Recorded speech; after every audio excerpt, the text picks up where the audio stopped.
to have to go like to earn to bit of money. Both men and the women. Both men and the women are doing it.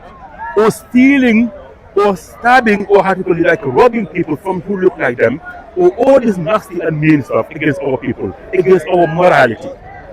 So, if you behave like that, coming from this culture, why should you expect a good leadership, a morally upstanding leadership from the society? You will not expect that because the culture is sick. So we have to look at ourselves. We lost our sense of morality because we believe in nothing nowadays. We believe in nothing and we value nothing. As African people, we have to be honest. Back in the day, our ancestors, even though when they had nothing, there are still Africans who actually from black people who are super poor, very very poor, but they will rather die. And I've seen it. I've gone to certain villages because of the nature of my work to do interviews and stuff. I've seen it.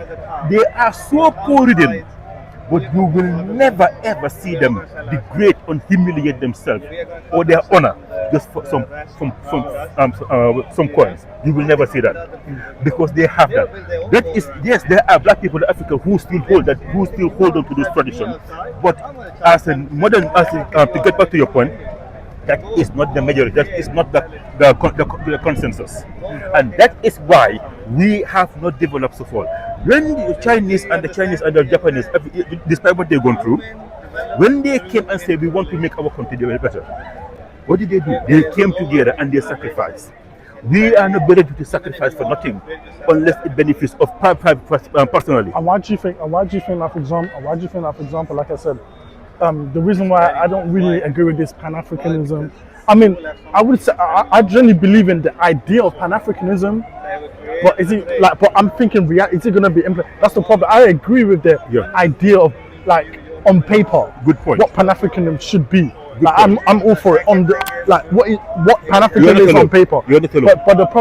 But the problem is with especially with the Pan-African movement. You know what I'm trying to say? The African continent is too it's not organized. There's too much fighting, too much. We can't, like, if you look at the EU, one thing about the Europeans, they're organized. They've got one strong currency. They've managed to come together and create rules, regulations, and structure. You know what I'm trying to say? They've managed to create, peace and stability amongst each other. But we are Africans.